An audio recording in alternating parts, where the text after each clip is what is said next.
Hi friends, അസ്സലാമു അലൈക്കും. എല്ലാവർക്കും ഐഷസ് വേൾഡിൻ്റെ പുതിയൊരു വീഡിയോയിലേക്ക് സ്വാഗതം.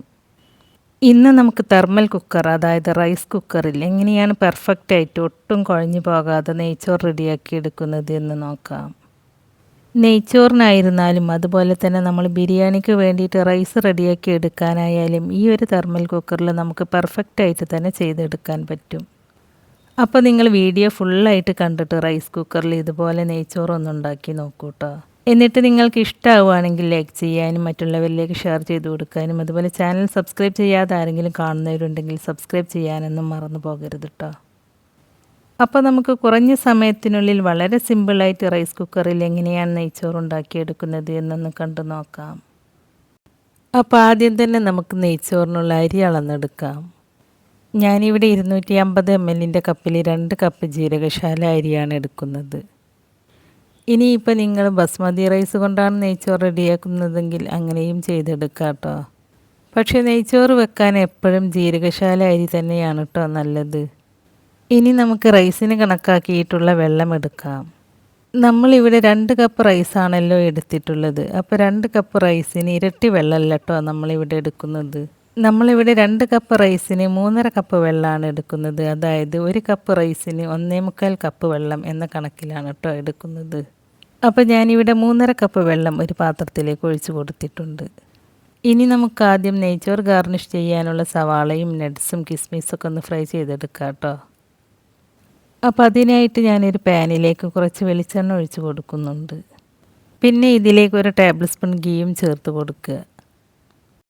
ഈ എണ്ണ ചൂടായിട്ട് വരുമ്പോൾ ഇതിലേക്ക് ആദ്യം കുറച്ച് കാഷ്യൂ നട്ട്സാണ് ചേർത്ത് കൊടുക്കുന്നത്. ഇനി ഈ നട്ട്സ് ഒരു മീഡിയം ഫ്ലെയിമിൽ വെച്ചിട്ട് റോസ്റ്റ് ചെയ്തെടുക്കുക. ഈ നട്ട്സ് ഒന്ന് റോസ്റ്റായി വരുമ്പോൾ പിന്നെ ഞാൻ ഇതിലേക്ക് കുറച്ച് കിസ്മിസാണ് ചേർത്ത് കൊടുക്കുന്നത്. ഇനി ഈ കിസ്മിസ് നന്നായിട്ടൊന്ന് വീർത്ത് വരുന്നത് വരെ റോസ്റ്റ് ചെയ്തെടുക്കുക. ഇപ്പോൾ ഈ കിസ്മിസൊക്കെ നന്നായിട്ട് വീർത്ത് വന്നിട്ടുണ്ട്. ഇനി നമുക്കിത് എണ്ണയിൽ നിന്നും കോരിയെടുക്കാം. അപ്പോൾ ഞാനിതൊരു പാത്രത്തിലേക്ക് മാറ്റി കൊടുത്തിട്ടുണ്ട്. ഇനി നമ്മൾ ഇതേ എണ്ണയിലേക്ക് ഒരു ചെറിയ സവാള നൈസായിട്ട് നീളത്തിൽ കട്ട് ചെയ്തതാണ് ചേർത്ത് കൊടുക്കുന്നത്. ഇനി ഈ ഒരു സവാള ഒരു ഗോൾഡൻ കളറാകുന്നത് വരെ ഒരു മീഡിയം ഫ്ലെയിമിൽ വെച്ചിട്ട് നന്നായിട്ടൊന്ന് ഫ്രൈ ചെയ്തെടുക്കുക. ഇപ്പോൾ ഈ സവാള നല്ലൊരു ഗോൾഡൻ കളറായിട്ടുണ്ട്. ഇനി നമുക്കിത് പെട്ടെന്ന് തന്നെ എണ്ണയിൽ നിന്നും കോരിയെടുക്കാം. ഇനി നമുക്ക് നെയ്ച്ചോറ് വേവിക്കാനുള്ള വെള്ളം തിളപ്പിക്കാൻ വെക്കാം. ഈ വെള്ളം തിളച്ച് വരുമ്പോഴേക്കും നമുക്ക് നെയ്ച്ചോറിൻ്റെ ബാക്കിയുള്ള പണികളൊക്കെ ചെയ്തെടുക്കാം. അപ്പോൾ ഇതാണ് നമ്മുടെ തെർമൽ കുക്കർ, അതായത് റൈസ് കുക്കർ. ഇതിനകത്തൊരു മൂടിയോട് കൂടിയിട്ടുള്ളൊരു പാത്രമുണ്ട്. അപ്പോൾ ഈ ഒരു പാത്രത്തിലാണ് കേട്ടോ നമ്മൾ നെയ്ച്ചോറ് റെഡിയാക്കി എടുക്കുന്നത്. ഇനി നമ്മൾ കുറച്ച് അളവിലാണ് വെക്കുന്നതെങ്കിൽ നമ്മുടെ കയ്യിൽ വേറെ ചെറിയ പാത്രം ഉണ്ടെങ്കിൽ അതിൽ നെയ്ച്ചോറ് റെഡിയാക്കിയിട്ട് ഇതിനകത്തേക്ക് ഇറക്കി വെച്ച് കൊടുത്താലും മതി കേട്ടോ. പിന്നെ ഇതിനകത്ത് ഇതുപോലത്തെ ഒരു സംഭവം കൂടി ഉണ്ട് കേട്ടോ. അപ്പോൾ റൈസ് റെഡിയാക്കാൻ വേണ്ടിയിട്ട് ഇതിനകത്തുള്ള പാത്രം ഞാൻ അടുപ്പത്തേക്ക് വെച്ചിട്ടുണ്ട്. ഈ പാത്രത്തിലേക്ക് നമ്മൾ നേരത്തെ സവാളയും കിസ്മിസും കാഷ്യൂ നട്ട്സൊക്കെ ഫ്രൈ ചെയ്തെടുത്തില്ലേ, ആ ഒരു ഓയിലാണ് കേട്ടോ ഒഴിച്ച് കൊടുത്തിട്ടുള്ളത്. പിന്നെ ഇതിലേക്ക് 2 ടീസ്പൂൺ ഗീ കൂടി ചേർത്ത് കൊടുക്കുന്നുണ്ട്. ഗീ മെൽറ്റായി വന്നാൽ പിന്നെ സ്പൈസസ് ചേർത്ത് കൊടുക്കുക. ഞാനിവിടെ ഈ ഒരു വലുപ്പത്തിലുള്ള 2 പീസ് പട്ട എടുത്തിട്ടുണ്ട്. പിന്നെ ഒരു 5-6 ഏലക്ക. ഏലക്കയുടെ തൊലി ഇതുപോലെ ഒന്ന് പൊട്ടിച്ചെടുത്തിട്ടുണ്ട്. ഇങ്ങനെ ചേർക്കുമ്പോൾ ഏലക്കയുടെ ഫ്ലേവർ നെയ്ച്ചോറിലേക്ക് നന്നായിട്ട് ഇറങ്ങും. പിന്നെ ഒരു 5-6 ഗ്രാമ്പൂ എടുത്തിട്ടുണ്ട്. ഇനി ഈ സ്പൈസസ് ഈ നെയ്യിലേക്ക് ചേർത്ത് കൊടുക്കുക. എന്നിട്ട് ഇതൊരു 10 സെക്കൻഡ് ഒന്ന് ഇളക്കി കൊടുക്കുക. അതിനുശേഷം ഒരു ചെറിയ സവാള നീളത്തിൽ കട്ട് ചെയ്തതാണ് ചേർത്ത് കൊടുക്കുന്നത്. ഇനി ഫ്ലെയിം മീഡിയത്തിൽ വെക്കുക. എന്നിട്ട് ഈ സവാള ചെറുതായിട്ടൊന്ന് വാടുന്നത് വരെ ഇളക്കി കൊടുക്കുക. സവാളയുടെ കളർ മാറേണ്ട ആവശ്യമൊന്നുമില്ല കേട്ടോ, ചെറുതായിട്ടൊന്ന് വാടി കിട്ടിയാൽ മതി. സവാളയുടെ കളർ മാറിയാൽ അപ്പോൾ നമ്മുടെ നെയ്ച്ചോറിൻ്റെ കളറും മാറും. അപ്പോൾ നമുക്ക് നെയ്ച്ചോറ് തൂവെള്ള നിറത്തിൽ കിട്ടണമെന്നുണ്ടെങ്കിൽ സവാള ബ്രൗൺ കളറാകാതെ നോക്കണം കേട്ടോ. ഇപ്പോൾ സവാള ഒന്ന് സോഫ്റ്റായിട്ട് വഴന്ന് കിട്ടിയിട്ടുണ്ട്. അപ്പോൾ ഇത്രയും മതി. ഇനി നമുക്കിതിലേക്ക് റൈസ് ചേർത്ത് കൊടുക്കാം. ഈ അരി നമ്മൾ വെള്ളത്തിലിട്ട് കുതിർത്തെടുത്തിട്ടൊന്നുമില്ല കേട്ടോ. ഇത് നമ്മൾ 2-3 വെള്ളത്തിൽ നന്നായിട്ടൊന്ന് കഴുകിയെടുത്തിട്ട് ഒരു സ്റ്റെയിനറിലേക്ക് ഇട്ടിട്ട് ഇതിലെ വെള്ളം നന്നായിട്ടൊന്ന് വാർത്തെടുത്തിട്ടുള്ളൂ കേട്ടോ. അല്ലാതെ കുതിർന്ന് കിട്ടാനായിട്ട് വെള്ളത്തിലിട്ട് വെച്ചിട്ടൊന്നുമില്ല. ഇനി ഫ്ലെയിം മീഡിയത്തിലേക്ക് വെക്കുക. എന്നിട്ട് ഈ അരി നന്നായിട്ടൊന്ന് റോസ്റ്റ് ചെയ്തെടുക്കുക. അരി ഇതുപോലെ റോസ്റ്റ് ചെയ്തെടുത്താൽ നമുക്ക് നെയ്ച്ചോറ് ഒട്ടും കുഴഞ്ഞു പോകാതെ പെർഫെക്റ്റായിട്ട് കിട്ടും. അപ്പോൾ ഞാനിതൊരു മീഡിയം ഫ്ലെയിമിലിട്ടിട്ട് 2 മിനിറ്റ് ഒന്ന് റോസ്റ്റ് ചെയ്തെടുത്തിട്ടുണ്ട്.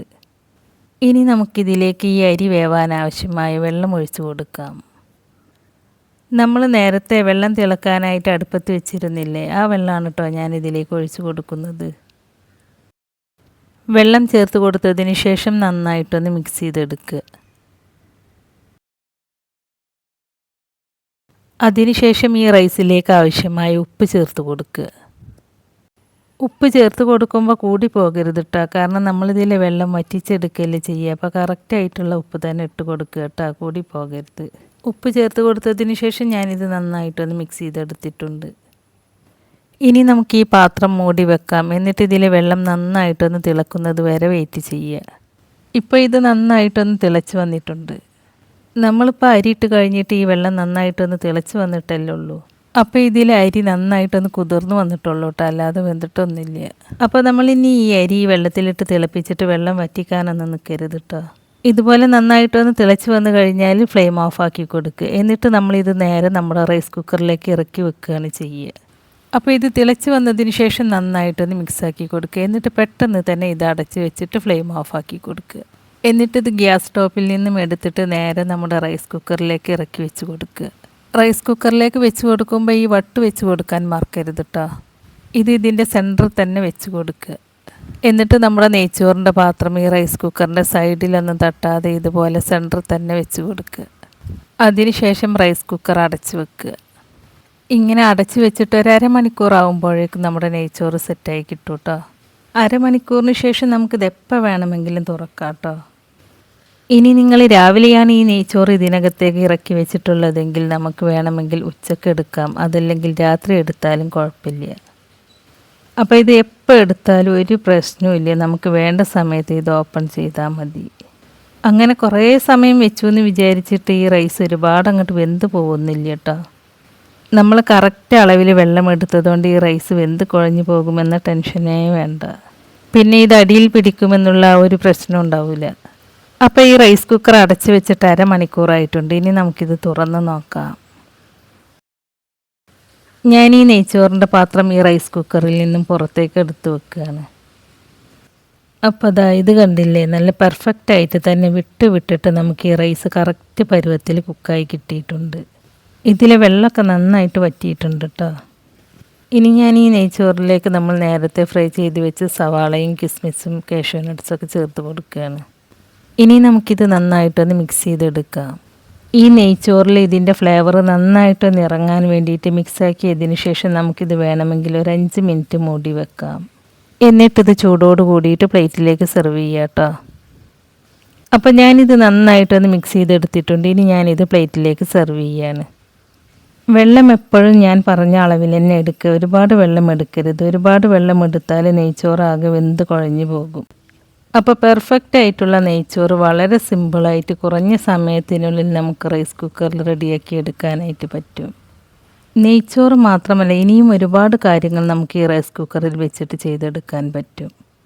അപ്പോൾ ഒരുപാട് ഉപകാരമുള്ള ഒരു പാത്രമാണ് കേട്ടോ ഈ തെർമൽ കുക്കർ. ഈ റൈസ് കുക്കർ വെച്ചിട്ടുള്ള കൂടുതൽ വീഡിയോസ് ഇനി അടുത്ത വീഡിയോയിൽ കാണിക്കാം കേട്ടോ. അപ്പോൾ റൈസ് കുക്കർ വീട്ടിലുള്ളവർ ഇതുപോലെ നെയ്ച്ചോറുണ്ടാക്കി നോക്കണം. എന്നിട്ട് അതിൻ്റെ അഭിപ്രായം നമ്മുടെ കമൻറ്റ് ബോക്സിലൂടെ എഴുതി അറിയിക്കാനും മറക്കരുത്.